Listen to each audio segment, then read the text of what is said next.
Elle a grandi dans des restaurants avec son père, chef et restaurateur italien installé à Paris.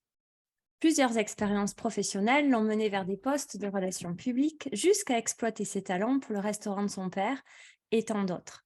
Céline est aujourd'hui une véritable femme d'affaires, une personnalité publique, mais aussi une femme et mère d'une jolie petite Pia. L'arrivée de cette petite fille a sûrement modifié son rythme, qui était déjà pas mal intense, et il est donc encore plus difficile pour elle de prendre du temps au quotidien dans cette vie exaltante. Quand Céline sort au restaurant, c'est jamais deux fois au même endroit. Quand Céline parle, c'est avec les mains, telle une vraie italienne. Quand Céline danse, c'est avec Maxime de Remez de Danse avec les stars. Quand Céline se fiance, c'est avec un mannequin. Et quand Céline travaille, c'est avec son père, le grand chef Massimo Mori, mais également pour le concept du restaurant de Armani. Sûr que la vie de la pétillante Céline va vous intéresser tant elle est riche d'expériences et de rencontres. Céline, merci beaucoup d'être ici avec moi C'est moi sur qui le podcast de Je n'ai pas le temps. c'est ça me va bien. Ça te va bien comme thématique? Je pense que c'est peut-être la phrase que je dis le plus souvent dans la journée. J'ai pas le temps. Nickel. Tu pas le temps, tu pas le temps. Pas le temps, pas le temps carrément. Nickel. Est-ce que tu veux bien te présenter, Céline? Eh bien, je crois que tu as fait ça à peu près plutôt que très correctement. Donc effectivement, donc je m'appelle Céline Maury, j'ai eu à peine 40 ans là, il y a quelques semaines. Je suis avant tout une maman, une jeune maman, puisque j'ai une petite fille de 21 mois exactement qui s'appelle Pia, que j'ai eue avec mon futur mari, parce que j'ai aussi un mariage en cours, Ah oui, qui s'appelle Julien. Je suis une fille d'eux, au départ, d'une personnalité qui prend beaucoup de place, qui s'appelle Massimo Mori, qui est, non seulement, un homme, d'affaires et restaurateur, mais aussi, c'est un homme assez emblématique en France et en Italie par justement, sa connaissance de la gastronomie italienne, et donc je suis ses pas depuis maintenant, pas mal d'années, aussi bien au sein des établissements qu'on a à Paris, mais aussi sur d'autres projets. Nous avons la chance de collaborer depuis des années avec la maison Giorgio Armani et Monsieur Armani. Personnellement, je l'ai connu, j'avais 13 ans. Donc, tu vois, ça fait un petit moment. oui. Et aujourd'hui, la maison Armani m'a offert l'opportunité, de me développer, indépendamment du groupe, mais dans le groupe quand même, sur tout ce qui est événementiel et festivités. Donc j'ai toujours un lien effectivement avec, la restauration, mais on travaille de plus en plus aussi sur les événements, la direction artistique des événements. Parce qu'un événement, ce n'est pas seulement de la réception avec des petits fours et des serveurs, mais c'est Mmh. aussi de créer une image, une ambiance, d'inviter les personnes, la bonne cible de personnes pour que l'événement ait un vrai impact parce que c'est ce qu'on appelle de la communication et de l'image. Et voilà en grosso modo, mon boulot, ma vie et mes fonctions. Alors si on devait donner un titre à ton boulot, ça serait quoi? Très compliqué parce Mmh. que moi, à le définir parce qu'en fait, je suis un peu comme toi, j'ai pas mal de casquettes différentes. Ça veut dire qu'à la fois, je suis quelqu'un de l'exploitation, de la production, mais aussi j'ai ce côté RP que j'ai plus ou moins c'est une fonction que je fais plus ou moins, malgré moi. Ça veut dire que, le contact avec la clientèle ou avec les gens m'a été imposé et grâce à je ne sais quoi ou je ne sais qui, je ne sais pas si je dois dire grâce à Dieu, j'ai les facultés d'être sociable et de bien comprendre les gens qui m'entourent et d'avoir ce qu'on appelle l'intelligence sociale. Heu, mais je me rends compte qu'au fur et à mesure des années, ce n'est pas vraiment ce qui me plaît le plus dans mon métier. J'aime les gens, mais c'est pas avoir la relation avec les gens, c'est de rendre heureux les gens à travers mon métier. Donc, c'est pas tout à fait pareil. Il y a pas ce côté commercial, c'est juste de les rendre heureux. Et donc, ce qui va te rendre heureux et ce qui me rend heureuse, c'est plutôt l'événementiel. C'est de produire un moment, une expérience qui va rendre heureux les gens avec qui je vais travailler. Donc en plus, quand je dis avec qui je vais travailler, ce sont pas seulement, heu, les invités à un événement, mais ce sont aussi les équipes. C'est-à-dire, mes prestataires, les employés, toutes les personnes qui vont travailler sur un moment précis. Et ce côté chef d'orchestre, voilà, on va dire que mon taf, mon statut, ce serait d'un chef d'orchestre, d'expérience ou d'un événement. C'est joli. C'est joli.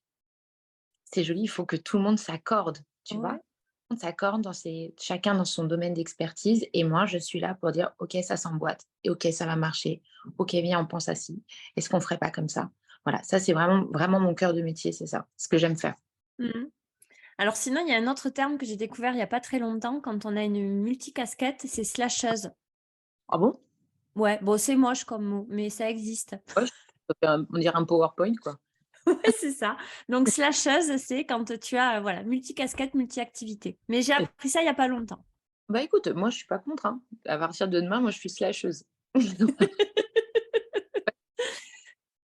Mais bon, ça me donne un petit côté américaine, tu vois? C'est Ça me ça. change. Quelle est la journée type ou la semaine type de Céline Maury? Et il y a ah! Il n'y a pas de week-end, il n'y a pas de semaine, il n'y a pas de jour type. Tous les jours, c'est différent. En fait, c'est un métier un peu d'urgence. C'est de l'organisation, il y a une structure de base, mais cette structure ne tient jamais. Cette structure, elle est toujours comme je travaille avec de l'humain, elle est toujours en évolution. Alors, soit ce sont des réglages d'urgence, de problématiques ou d'amélioration. Mmh. Toujours et pour améliorer, perfectionner et cetera et cetera. Ce qui fait que ta journée, elle a jamais rien à voir avec la précédente, puisque tu avances sur tes dossiers. Tu avances sur tes dossiers d'évolution, soit dans tes problématiques, soit sur ton peaufinage pour arriver à ton objectif. Donc en fait, elle n'a pas de elle n'a rien à voir, le lundi n'a rien à voir avec le mardi et le mardi avec le mercredi, pour pas faire tous les autres jours de la semaine. Grosso modo, ce que je peux te dire, c'est je me lève, je m'occupe de mon enfant le matin, le maximum que je peux. Généralement, elle part en balade et au moment où elle part en balade, c'est là où je décroche mon téléphone et cetera et cetera. J'ai checké déjà mes mails avant, mais je prends mon téléphone, je dénoue mes problèmes ou j'avance sur mes dossiers et j'avance au fur et à mesure comme ça vient. Il y a vraiment pas de il y a pas de truc. Il y a une seule chose qui est fixe, une seule chose qui est fixe, c'est que j'ai un rendez-vous tous les jeudis soirs dans mon premier établissement qui est l'Harmonie Café, où j'organise, des soirées, des dîners festifs. Alors là, voilà, j'ai une seule chose de fixe, mais même ce jour-là, ce soir-là, je n'ai rien de fixe. Ça veut dire que tout est organisé, mais tout peut arriver. Coupure de courant, manque de personnel, plus de chanteur, un qui m'a fait le coup de s'évanouir dans le métro. Je sais pas, c'est pas les mêmes personnes, évidemment, ce sont des gens qui sont différents. Les gens qui viennent fréquenter ma soirée, alors il y a des habitués, mais il y a plein de gens nouveaux. Donc en fait, il y a jamais, jamais rien de normal et de type. Jamais, jamais. Toujours dans l'inconnu. Dans ton quotidien, par contre, tu as ce petit moment, du coup, avec ta fille le matin. Ça, c'est quelque chose. 2 moments obligatoires. Le matin avec ma fille quand elle se lève, heu, le dîner, ce qu'on appelle le tunnel du soir. Nous, les mamans qui adorons ce terme, le tunnel du soir. Ça veut dire que l'enfant dîne, l'enfant, va au bain, et l'enfant va au coucher. Ça, c'est 2 t alors le moment du matin, le tunnel du matin et le tunnel du soir, c'est pour moi. Mmh. J'en ai besoin. J'en ai besoin, de ce contact physique, pas seulement physique, parce qu'on discute, on parle de choses, d'autres. Alors tu comprends ce que tu comprends évidemment à 21 mois, mais moins, voilà, il y a voilà, ça, c'est vraiment ça, c'est régulier. Ça bouge pas. Ça, Non, c'était non négociable. non, c'est non négociable. Sauf le soir où effectivement, je ne peux pas m'occuper du coucher de ma fille puisque je suis dans mon restaurant, mais sinon, tous les autres soirs, c'est comme ça. Tu as dit dans une interview que tu ne décompressais jamais. Alors, quelle est la place du temps pour toi dans ta vie? En cas d'urgence, c'est comme tout le reste. Heu, là, mal au dos, j'ai très mal au dos. On n'a pas l'impression, je me marre et j'ai super mal au dos depuis jeudi dernier. Le temps pour moi, c'est d'étaler en entre vendredi et ce matin, 2 fois chez l'ostéopathe. Pourquoi? Parce que je suis obligée d'y aller parce que sinon je suis coincée et donc comme si je suis coincée, je ne peux pas faire ce que j'ai à faire. Donc qu'est-ce que je fais? Là, je suis sous la contrainte, mon corps me contraint à y aller, donc j'y vais et je prends ce temps pour moi. Mais sinon, il faut ou alors il faut que ce soit super speed. Tout étant hyper rapide. Les cheveux en hyper rapide, le coiffeur, la manucure en hyper rapide, tout est en accéléré. Je n'ai je les prévois en last minute, mais tout en accéléré. Le temps pour moi est très court. Mais quelque part, gérer sa carrière, gérer son enfant, gérer sa vie de femme, gérer sa maison, c'est aussi des temps pour soi aussi. Sauf que ça dépend comment tu le regardes. Ça dépend comment tu l'assumes. Si c'est le temps pour toi, c'est de dire: «Voilà, ce matin, tous les matins, je fais 1 heure et demie de pilates, et ensuite, je vais faire ma pause déjeuner avec une copine et ensuite l'après-midi, je vais faire, je ne sais pas quel type d'activité, un soin du visage profond, un machin, un truc machin». Non, on n'y est pas. Ça, c'est sûr, je ne suis pas du tout dans ce stéréotype-là. Mais quelque part, le fait de gérer et maîtriser sa vie et l'emmener là où on le veut, dans l'objectif de vie, dans où t'emmènes ta famille et cetera, c'est quand même s'occuper de soi. Sauf que c'est moins égocentré. C'est plus porté vers l'autre. C'est juste celle-ci la nuance. Tu comprends Je ce suis que je veux entièrement d'accord avec ce que tu dis. Ce que j'aime beaucoup partager, en fait, c'est que, bon, moi, je suis une adepte de routine, matinale, mais je me lève exprès pour ça, c'est-à-dire que ça n'empiète pas sur mon emploi du temps, professionnel et privé. Mais j'explique énormément que tout est aussi dans la perception des choses et que tout ce qu'on fait au quotidien, ça peut être perçu comme un moment pour soi, comme tu l'expliques, et que prendre du temps pour soi, c'est pas forcément se bloquer un créneau comme moi je le fais le matin. C'est pas forcément ça. C'est aussi plein de toutes petites choses, de choses que tu fais pour toi. Voilà, d'avancer pour ta carrière, mais c'est quelque chose que tu fais pour toi et c'est du temps que tu prends pour toi qui servira dans l'avenir. ça. C'est ça. Je vais te dire ah si, il y a une autre chose, une autre routine que j'ai, tiens. C'est que moi, tous les matins, bon, j'ai une dame qui vient faire le ménage 2 fois par semaine. Mais je ne peux pas commencer ma journée sans que ma maison soit propre. On va dire: «Ouais, c'est le ménage». C'est pas du temps pour elle. Mais si, en fait, parce que quand je fais le ménage, autre que nettoyer l'aspect extérieur, ça me nettoie moi dedans. En fait, ça me range. Ma tête se range. C'est un temps où, je fais abstraction de plein de choses et je range et je nettoie et je lave. Et on me dit: «Ouais, c'est une tâche ménagère». Mais en fait, c'est pareil, ça dépend comment tu prends les choses. Moi, quand je prends ce moment-là, je le prends effectivement pour me nettoyer, pour ranger aussi dans ma tête et quand j'ai fini, j'ai un sentiment de satisfaction. D'avoir cette maison propre qui sent bon et cetera. Les lessives qui tournent, tout est organisé, tout est propre et cetera. J'ai pas l'impression de courir après quelque chose. Je sais que c'est bien organisé et maîtrisé et cette satisfaction-là, bah, c'est une satisfaction qui me reste personnelle. C'est du ménage, je te l'accorde, mais ça reste une satisfaction personnelle. Alors je comprends bien que c'est pas partir à Honolulu en vacances. OK, ce n'est pas de faire la manicure, pédicure au Ritz. OK, mais ça reste quand même un instant pour moi. Je suis pas obligée de le faire. et Non, personne à le faire, surtout. Mais à la fin, je suis satisfaite et pourtant on appelle ça une tâche. oui, oui, c'est une valeur ça dans le yoga. Ah La oui? pureté, le nettoyage, ouais, ouais, ouais, tu vois? Ouais, moi bon, alors moi j'aime bien avec la javel, mais On s'en fout, ça nettoie. ah bah, écoute, j'adore ça depuis que je suis petite.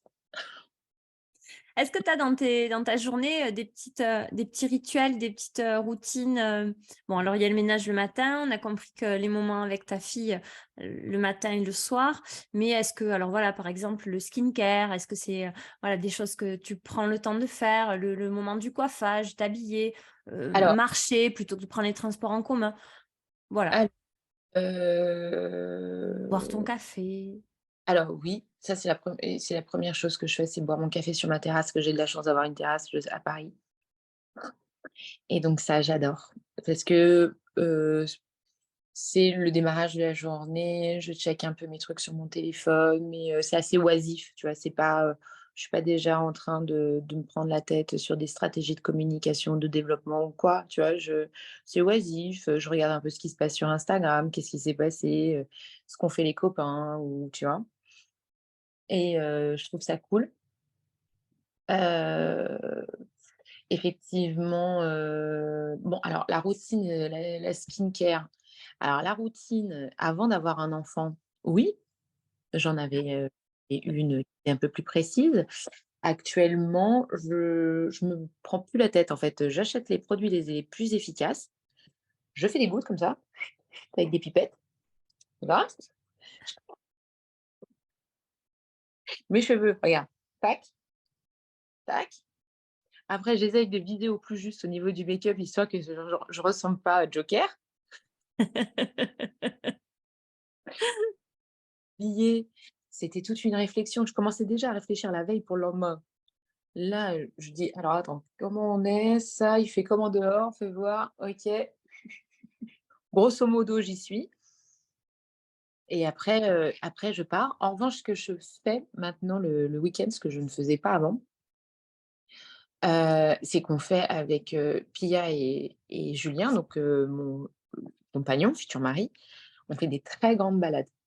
Le vendredi matin, si j'y arrive, parce que je finis très tard le jeudi, mais le vendredi matin, mais pour sûr, le samedi matin et le dimanche matin, on peut se faire, 10 bornes à pied. Ça arrive à faire même 13, 15 bornes à pied. Là, avec la poussette, avec la petite, on en profite, on fait des courses, on va acheter dans tous les produits alimentaires que j'aime bien, et cetera, et cetera. On rentre, on déballe tout, je fais le déjeuner. Voilà, ça c'est un peu notre truc. Sinon, pas beaucoup plus, hein, pas beaucoup plus. C'est génial là, ces balades du matin, du week-end. Hyper cool parce que ça, c'était un truc que je faisais pas avant Pia, en revanche, parce que j'avais pas vraiment, bah, l'occasion, puis moi, je suis pas assez oisive, hem, pour le faire, tu vois? Je suis pas quelqu'un qui j'ai pas de je suis pas quelqu'un qui a le nez vers le haut. Moi, je suis quelqu'un qui regarde par terre et qui avance. Ça, je suis le vrai bélier, tu vois? Qui roule et c'est Julien qui m'a appris à regarder vers le haut, en disant: «Oh regarde ça, regarde ça, regarde ça». De s'émerveiller de ce qui se passait ailleurs que d'aller tout droit, tu vois? Oui. Et avec Pia et le fait d'avoir un rythme le matin, qui est un peu ralenti, parce qu'on fait une balade, donc c'est ralenti. Je suis pas là en train de courir d'un point A à un point B, je vaque. Alors c'est hyper intéressant parce qu'effectivement, je regarde les choses et je regarde différemment. Moi qui habite, à Paris, enfin, je suis née à Paris, qui ai quasiment toujours habité à Paris, sauf quand j'ai fait ma petite pause à Toulouse, mais heu, finalement, parfois, je me vois découvrir des choses alors que je connais, cette ville, très, très, très bien, sinon par cœur. Mmh. Et ça, ces grandes balades, bah, ça me fait du bien et physiquement, ça fait beaucoup de bien parce que quelque part, quand tu fais, 10, 12, kilomètres, bah, dans la matinée, à un pas assez, normal, hein, ni excessif, ni trop mou et ben, ton corps ça lui fait du bien, tu vois? Oui. Donc voilà. Donc, c'est du temps pour toi et ta famille. En fait, le temps pour toi, il est pris avec d'autres, si je Il comprends. est pas pour moi seul. Il est pas au moins seul, mais c'est peut-être aussi que de nature, je ne suis pas une solitaire. Et j'ai jamais été une solitaire. J'ai jamais été une solitaire. J'ai appris à aimer la solitude, au départ contrainte parce que, bah, tu habites seule, quand tu es, en célibataire et cetera. Bah, quand tu as tous tes potes qui le dimanche ont les enfants et qui vont faire les brunchs chez les grands-parents et machin, que toi tu es comme un couillon chez toi le dimanche midi, tu sais pas quoi faire. Au début, c'est un peu dur et en fait, au fur et à mesure des années, peut-être que c'est l'âge, j'en sais rien, j'ai commencé à apprécier les moments de solitude. Hem, mais c'est très récent et du coup, ça a été de courte durée Mmh. parce que Julien a débarqué dans ma vie, on a commencé à vivre ensemble et cetera et alors là, Pia est arrivé dans ma vie. Alors là, les moments de solitude, autant dire que ne bon, je ne sais plus. Je et hem bah, moi, j'aime bien, ça me comble, mais parce que je suis déjà quelqu'un, je suis pas très égocentrée. Hem, j'aime le groupe. C'est pour ça que d'ailleurs que je travaille avec du monde. J'aime le groupe, j'aime quand ça fédère, j'aime quand il y a une cohésion de groupe. Mmh, moi toute seule, c'est pas mon truc. Et quel temps tu prends pour ton couple? Comment dire? Avant ou après Pia? Ça a beaucoup changé? Waouh! Ouais, c'est un truc de ouf. En fait, ça a changé par rapport à la perception même que tu as de la phrase: «Prendre le temps pour ton couple». C'est pareil. Ça veut dire que tous les petits trucs qu'on faisait, quand tu es, sans enfant, donc effectivement, bah, on a ralenti la cadence pour la simple et bonne raison que la priorité est l'enfant et son bien-être. Donc on fait en sorte que, d'être, des de bons parents, hem, dans le respect de l'éducation et dans le bien-être de l'enfant. Ça veut dire qu'un enfant, doit dîner à certaines heures. Il y a une espèce de routine de militaire quand on a un enfant dont on n'est pas prêt en fait, hein, que ça, on t'explique pas que tu vas passer dans le monde de Poutine. Tu sais pas, tu pas du tout, on t'explique pas ça. Mais c'est vrai qu'il y a un moment donné, tout est cadré au niveau de l'heure. Ouais. Il y a tiens, 2 phrases: «J'ai pas le temps» et «Quelle heure il est?» Voilà, quelle heure il est? Quelle heure il est avec,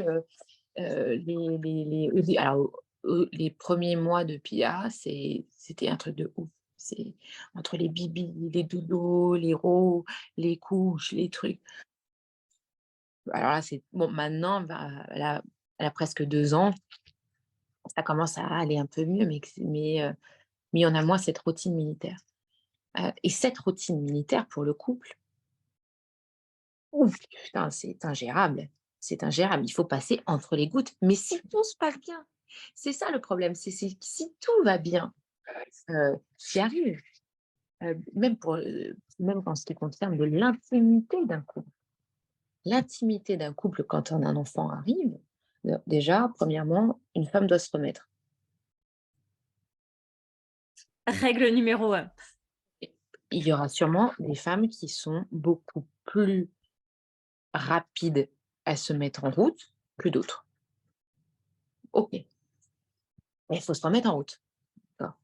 Il faut avoir l'espace dans le cerveau, l'aération dans le cerveau de dire: «Ah mais oui, c'est vrai, je suis censée avoir une intimité moi avec mon mari.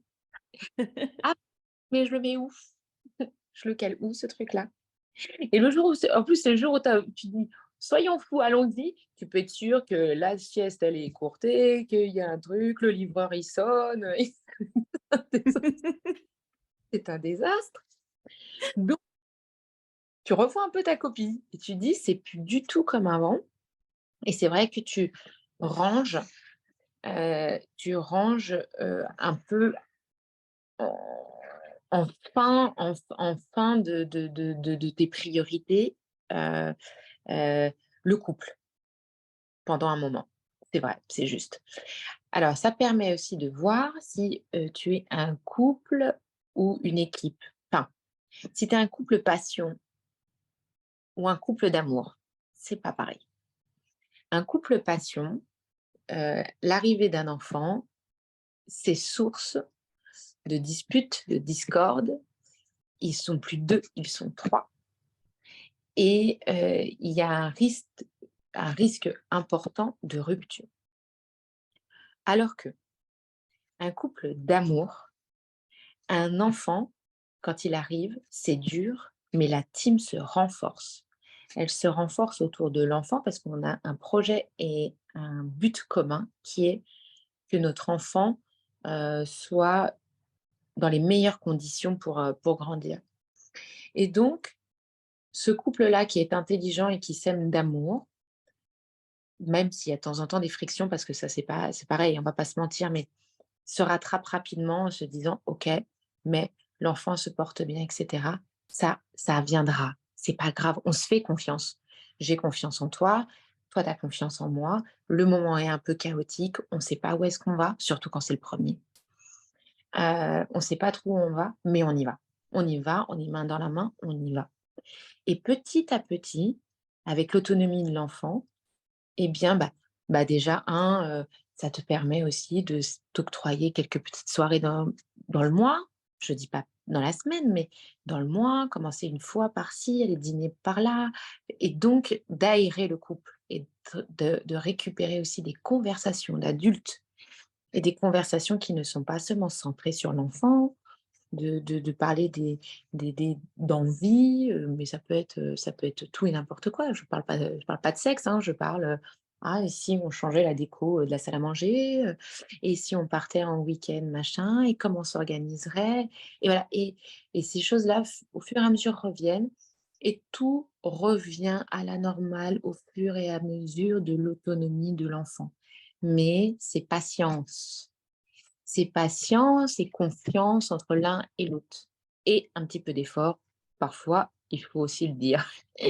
Parfois, il faut faire un petit peu d'effort. Tu pas et tu es fatigué, tu as envie de dormir, mais de temps en temps, de se bousculer un petit peu pour passer un moment agréable finalement, parce que c'est un moment pareil de communion avec son compagnon. C'est important, c'est important, mais parfois le cerveau, lui, il oublie. Par ailleurs, j'ai appris très récemment quelque chose. Dis-moi. Via via mon médecin, que j'adore, qui est donc celui qui a mis au monde ma fille. Il me disait, par rapport au sujet de l'intimité, qu'il y a certaines femmes, concernant la libido, peuvent récupérer une libido suite à l'accouchement. Bah, en réalité, ça se s le la libido, le la variation de la libido, commence dès le début de la grossesse, en vrai, mais on va parler d'après la grossesse. Hem, Certaines femmes ont une libido qui revient immédiatement. Et il y en a d'autres. Alors là, j'ai appris ça. Il y a tu vois, mes soirées du jeudi soir, ça me sert à Oui, quelque chose. Voilà, je l'ai appris jeudi soir, 6 ans plus tard. 6, 6 6. 6 ans, 6 ans, 6 ans, tant que le corps se remette, que les hormones se remettent, que le cerveau comprenne tout, comment ça se remet, et cetera. Il y a des femmes qui mettent 6 ans à récupérer une une envie heu, sexuelle, normale. Ce qui n'a strictement rien à voir avec son compagnon, qu'on soit bien d'accord, ça n'a rien à voir. C'est-à-dire que si on te mettait Brad Pitt tout nu face à toi, ça ne changerait pas la situation. Il faut savoir, c'est que ça n'a rien à voir avec le compagnon. C'est-à-dire vraiment, ton corps est tellement bouleversé pendant la grossesse, par les hormones partout, par, la charge mentale de la réorganisation, la perte d'une certaine liberté, d'être en semi-liberté, et cetera. Chez la femme, ça provoque tellement de choses qu'il y en a certaines qui, pendant 6 ans, ne ressentent plus rien. Donc Ça Heu, explique beaucoup de choses. Ça explique l'intimité avec son mari ne peut pas être basée que sur le sexe. L'intimité avec son mari, c'est le partage de plein de choses, de projets, l'enfant, le projet de voyage, de plein de choses. OK, il y a les factures, tout ça, mais de plein de choses. Ça ne peut pas être que basé sur le sexe. Parce que sinon, si tu ne bases que, ta relation intime avec ton mari que sur ce sujet-là, alors il y a de fortes chances que ça se passe pas très bien. Mmh. Carrément Donc d'accord. le couple s'alimente de 1000 choses, 1000 façons, dont le sexe, mais ça ne doit pas faire 90 du taf, à tes risques et périls. C'est ça que je voulais te dire. Ça prend des trucs de ouf en ce moment. C'est que ça doit arriver sur ton chemin maintenant, c'est pour ça. Écoute, je dirais quand même très surprise, 6 ans, ça fait beaucoup. Non, non, j'espère pour toi que ça ira beaucoup mieux d'ici Non, avant non, de ça. non, non, non, non, non, déjà ça va beaucoup mieux. Et alors justement, puisqu'on parle d'activités, quelles sont tes activités préférées pour prendre du temps pour toi?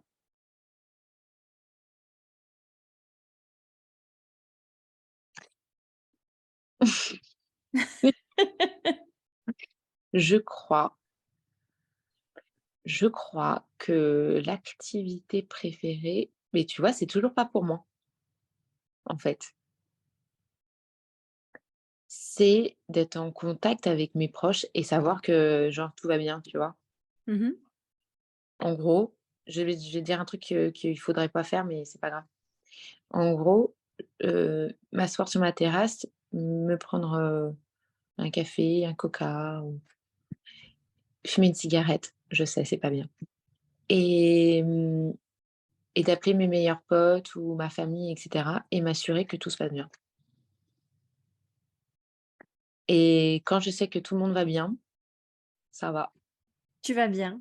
Mmh. La louve, c'est mon animal totem, c'est pas pour rien. Ah oui, je savais pas. Oui, oui, oui, oui, oui. Ah, ça te va bien? Et tu sais que le Louvre, c'est le symbole de la ville de Rome. Tout se regroupe, tout se relie. Les choses n'arrivent pas pour hasard. Je couve et je griffe à la fois. Ouais. Bon, tu couves plus que ce que tu ne griffes. Bah, si tu me cherches, tu me trouves, mais c'est pareil avec l'âge, je griffe et je mords moins, beaucoup moins, Ou tu griffes moins profond. ou je griffe moins profond. C'est pas faux. Parce que quand j'y vais bien quand même. Tu sais, tempérament, tu le laisses pas, de côté comme mais c'est moins souvent. Et alors si tu devais, donner des conseils, pour, être une femme, opportuniste, de carrière, avec des ambitions et qui arrive à mener, une vie, familiale somme toute normale, qu'est-ce que tu pourrais nous dire à ce sujet? Premièrement, la première chose, choisir le bon mari. Oui, j'en ai essayé plein moi, tu vois, avant de trouver le bon finalement. Je suis d'accord. Et on est 2, hein. Je te Oui. signale. Dès que je t'ai connu, c'était pas celui-là. Hem, Ça, je crois que c'est la chose primordiale. Parce que, mener une carrière quand tu es solo ou, c'est facile, hein. C'est facile, il y a pas de contraintes, il y a pas de contraintes d'horaire, il y a c'est hyper easy. En revanche, quand tu veux allier avec une vie de famille, si tu as pas le bon mec, tout s'écroule. En fait, c'est ton partenaire de tout. C'est ton partenaire de vie, c'est ton partenaire de carrière, c'est ton partenaire, avec, la construction, si tu fais des enfants, si machin. En fait, si tu pas le bon partenaire, le mec sur qui tu t'accroches, «Ah ça sert à quoi? Ça sert à rien» et en fait, c'est un château de cartes qui va s'écrouler. Donc s'assurer que, tu aies un compagnon qui tienne la route, qui soit c'est pas, le meilleur mec. C'est pas le meilleur mec, c'est le mec le plus adapté à toi et que toi, tu sois la femme la plus adaptée à lui. Et c'est ça qui est très difficile. C'est Mhm. pas de bon, on a des ex de merde, ça, on va pas se on a des ex de merde dans la vie. Il y en a des vraiment certains, laisse tomber, c'est vraiment des merdes, d'accord. Mais il y en a certains, c'était pas des merdes. Certains, c'était pas des merdes. C'était juste qu'ils n'étaient pas adaptés. Ils n'étaient pas conformes à, ton caractère ou à ta vision de la vie ou à ce que tu voulais dans la vie. Donc les chemins se séparent. C'est pas grave, tant mieux parce que si tu arrives à un moment donné à trouver celui qui va être là toute ta vie pour t'accompagner et t'aider à avancer dans tes projets pour que tu sois heureuse, Heu et pour, heu et pour rendre si en plus, si toi tu es heureux, tu t'irradies, donc tu irradies aussi au niveau de ta famille, de tes amis et cetera. Donc, c'est un écosystème qui devient heureux et je pense que si, vous avez, un homme, qui est là pour vous épauler, qui jamais ne vous freine, jamais vous interdit, vous laisse votre liberté, au contraire vous pousse, c'est une chance inouïe. C'est une chance inouïe, heu et ça ne devrait pas être le contraire. D'ailleurs, c'est ce que depuis la nuit des temps, on demande de faire ça aux femmes, avec leur mari. D'être une bonne mère, d'une bonne épouse, d'une bonne amante, d'une bonne amie, une bonne belle-fille, une bonne tout ce que tu veux. Et ben, c'est pareil pour les mecs. C'est exactement pareil, mec. Les mecs, il faut qu'ils soient bons. Il faut qu'ils soient bons partout.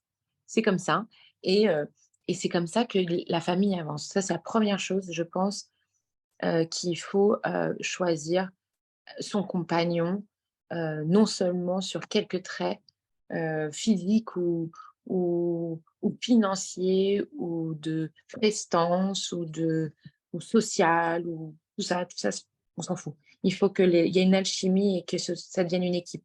Ça, c'est hyper important, c'est le fondement même. Ensuite, ensuite, d'avoir un métier épanouissant, peu importe lequel. Hem, un métier qui te pousse sans cesse à être toujours meilleur que la veille. Mais non pas seulement pour être la meilleure, c'est pas une compétition. C'est parce que tu y tiens, parce que tu veux, tu as envie d'aller dans le détail, tu envie voilà, c'est ça, c'est des palpitants de dire: «Ah comment je vais faire mieux?» c'est un challenge mais qui est positif, c'est pas un challenge vis-à-vis de quelqu'un d'autre, c'est vis-à-vis de toi-même. Comment je peux faire pour être encore meilleure, pour m pour me satisfaire, pour me plaire, pour te dire: Putain, j'ai fait un super sac, je suis tellement fière de moi. Et c'est pareil, ça, c'est des énergies positives qui irradient et ça irradie partout autour de toi. Donc un métier qui te plaise et peu importe le métier qu'il est, peu importe le métier qu'il est. Hem et choisir un entourage alors ça, c'est pas facile. Ça, c'est pas facile. Ça, c'est la vie qui t'apprend et de choisir un entourage bienveillant. L'entourage bienveillant, malheureusement, tu l'apprends au fur et à mesure des années et au fur et à mesure des obstacles. Parce que des personnes que tu peux aimer depuis, et avoir dans ta vie depuis 20 ans, le jour où tu as un gros pépin et qu'ils te laissent tomber, c'est double peine. Et ça, c'est très déstabilisant dans tout. L'amitié, c'est aussi fort que la famille et que l'amour, hein, que l'amour d'un compagnon ou d'un enfant. L'amitié quand tu t'es trahi, tu trompé, au même titre que quand, tu trompé par un compagnon. C'est exactement la même chose et se relever d'une trahison amicale, c'est très difficile. C'est très difficile et donc savoir bien s'entourer, c'est, heu, c'est très important. C'est très important de bien choisir, les personnes qui vont aussi t'accompagner dans ta vie. La bienveillance. On dit qu'on est la somme des 7 personnes qu'on fréquente le plus. Bon, moi j'ai une, heu, sexuelle déjà.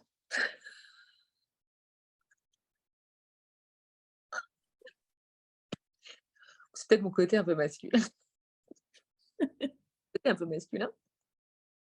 Mais en majorité, ce sont tous, des gens très solaires, drôles, bons vivants, bons vivants.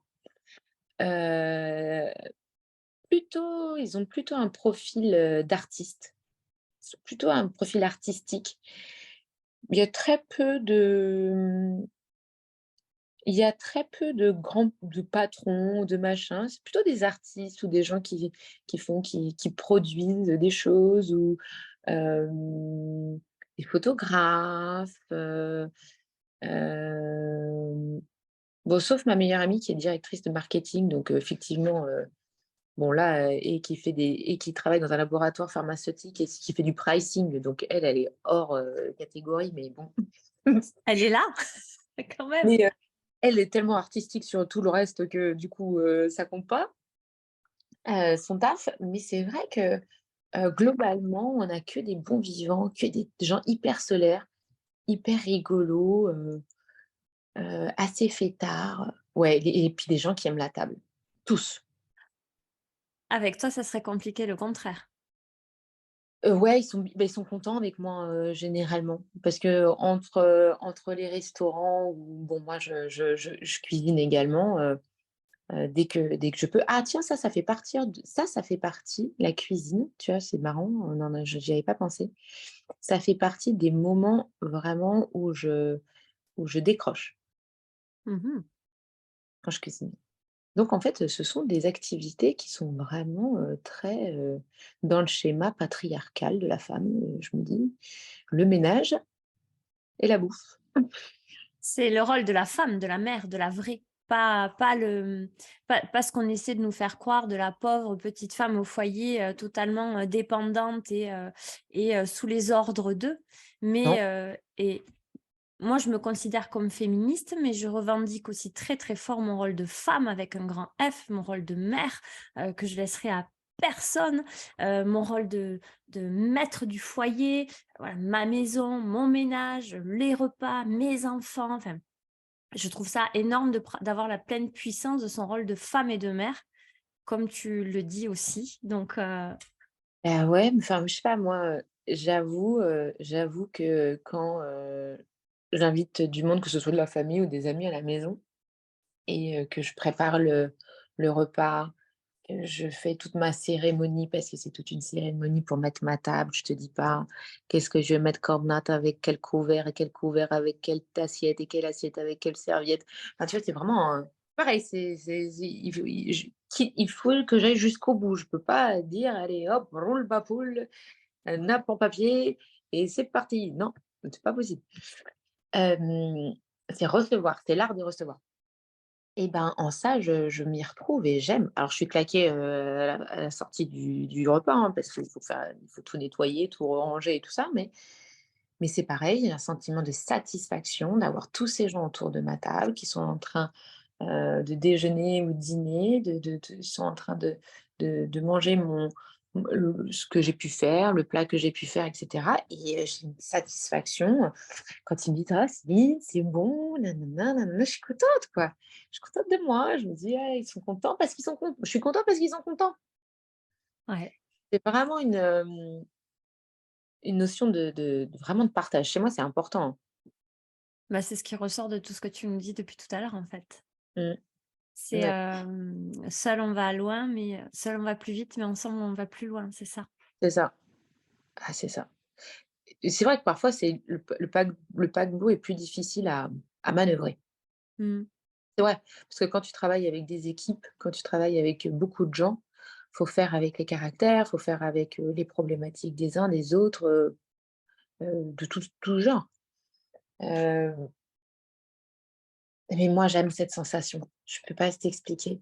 Quand on est, comme ça, une équipe à travailler, tac, on arrive et qu'on est tous motivés, qu'on fait après, c'est en ça que la restauration aussi, quelque part, ça me plaît. Parce que, c'est un travail en équipe, c'est des brigades, on envoie un service. Alors ce ne sont que des termes militaires. Il y a un C'est vrai. chef, que des termes militaires.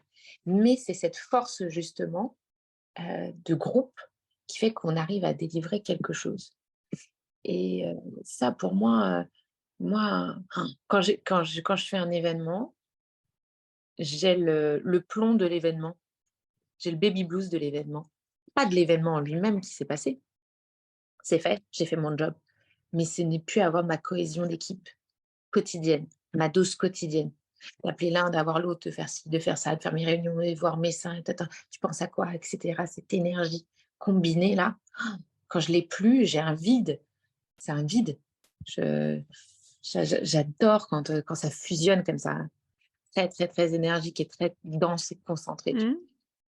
Et après sinon, bah, ouais, j'avais le baby blues, que j'ai pas eu pour ma fille par contre. Parce qu'elle est là, c'est constant, ça grandit tous les jours. Oui et puis c'est surtout que j'ai pas eu le temps. Donc chef d'orchestre, équipe, team, brigade, il y a vraiment, ouais, cette notion de, voilà, la famille, les amis, le regroupement, le partage, la Mmh. louve, je prends tout le monde sous les bras. J'adore, j'adore et je suis bien seulement quand tout le monde est bien. S'il y en a un de mes petits qui est, qui a un pépin, je te dis pas, ça me travaille, ça me travaille, ça me travaille jusqu'à ce qu'à un moment je dise: «Attends, bouge pas, je vais prendre la situation en main, on va voir comment on peut démerder le problème». C'est-à-dire que je le prends vraiment, à cœur pour moi, quoi, en disant: «Il faut que je sorte un tel ou un tel de cette merde, c'est pas possible, je peux pas la laisser comme ça, il faut que je la sorte de cette merde». Quitte à ça arrive, hein, ça arrive de déplacer, mon agenda, pour vraiment éteindre le feu là où il est, quoi. C'est magnifique, c'est ta manière de prendre le temps pour toi. C'est ça. J'adore. Bah, Merci c'est beaucoup Céline. avec grand plaisir. Est-ce que tu as autre chose à nous dire sur cette thématique? Est-ce que tu as oublié un truc? Est-ce qu'il y a un truc qui te vient? Est-ce que tu as un petit conseil à donner? Un petit truc à rajouter? Si quand même, moi j'ai un truc à rajouter. Vas-y, pardon, Non, je te le pose seul la question. que je puisse dire, c'est au plus proche vous êtes de votre nature, j'ai ma fille qui arrive. Au plus proche vous êtes de votre dans votre de proche de votre nature, de votre sincérité, de votre être vraiment sans artifice. Là, je parle de ça, je suis coiffée, je suis maquillée, OK, mais dans le sens vraiment dans l'âme. Au plus proche, vous allez attirer au plus près, vous allez attirer des gens qui vous ressemblent, des gens qui sont bienveillants, de la bonne fortune, des éléments, extérieurs qui vont vous aider pour votre travail, des choses qui vont venir vous débloquer. Parce que le fait d'être original, dans le sens de l'origine même de ce que vous êtes, automatiquement, ça ne peut vous apporter que du bon. Parce qu'il y a pas de garde-fou et Ouais. ça vous-même et ça, c'est hyper important d'être vous-même. Ne cherchez pas à plaire aux autres, ne cherchez pas à mettre un masque. Cherchez juste à être bien dans vos pompes, et d'avoir confiance en vous et vous verrez que i tout l'univers fera en sorte d'attirer les bonnes choses pour vous et ça, c'est hyper important. C'est une belle leçon de yoga. Putain, heureusement que je fais du si je faisais du yoga, ce serait une catastrophe. Tu sais, imagine si je faisais du yoga le matin, le midi et le soir, je deviendrais un tapis de yoga. Maître Céline! Maître Céline.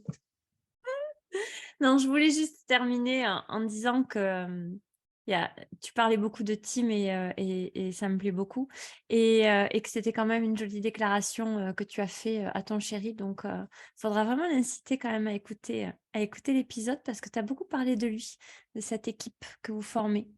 Et en plus, c'est marrant parce que je suis pas quelqu'un de très, alors bizarrement, je ne suis pas quelqu'un de très démonstrative et pas très câline, je l'avoue. Il faut me demander. Bon, c'est comme ça. Hem, mais heu, ça n'empêche que même si je suis pas très démonstrative et pas trop une lécheuse de pommes, heu, que, j'ai vraiment des sentiments. Mais après, c'est aussi une question de pudeur, hein. Question un peu de pudeur. On essaye de montrer, mais il faut pas trop. Je pense que ça, c'est l'éducation, tu vois? Pas trop. Ouais, Pour terminer, où est-ce qu'on peut te retrouver, Céline? bah, vous me retrouvez partout, vous me retrouvez dans mes établissements, donc vous pouvez me retrouver, au Maury Venice Bar qui est place de la Bourse, à Paris. Vous pouvez me retrouver, dans mon autre restaurant à l'Armani Café, boulevard Saint-Germain, Paris 6e. Vous pouvez me retrouver sur Instagram, Céline Maury 1 parce qu'il y en a une nana, figure-toi, qui m'a piqué mon nom. Donc du coup, il y a déjà une Céline Maury. Donc moi, j'ai été obligée de mettre 1, genre, je suis moi la première. J'ai mis 1. Et voilà. Parfait. J'incite tout le monde à venir, te visiter dans tes établissements. Bah, déjà, toi la première dès que tu viendras à Paris. Exactement, c'est ce que j'allais dire parce que ça donne Mais envie. j'ai pas le temps. Alors, je ne dis plus: «J'ai pas le temps», je dis: «Je ne prends pas le temps». Mmh. Ah, maître yoga. Alors, madame, je ne prends pas le temps. Vous allez prendre vous allez venir en week-end en amoureux. Oui, C'est moi qui vous invite. alors je prends l'invitation avec grand plaisir. Voilà, bah, tout ça pour venir à Paris. Si j'avais su, je te l'aurais dit plus tôt. Si tu savais le peu de temps qu'on passe ensemble, je peux te dire qu'on n'a pas le temps de se disputer. Alors là, pour le coup, Oh là là. Bon, tu l'embrasseras de ma part je l'embrasserai, ne t'inquiète pas. Tu et embrasseras le tien pour moi aussi. tu lui diras qu'il a fait un très, très bon choix. Oh, merci. Je retournerai le compliment à Juju. J'entends ta fille, derrière, qui se réveille, En qui est face réveillée. de balade, la balade 2 de la journée. Bon, alors on va te laisser là pour profiter, de ton tas de maman. Comment? On va te laisser là pour que tu puisses profiter de ton temps de maman. Surtout qu'elle pleure. Merci beaucoup pour Bisous. ce beau témoignage. À très Ah, vite. bisous. Ciao, ciao. Ciao, ciao.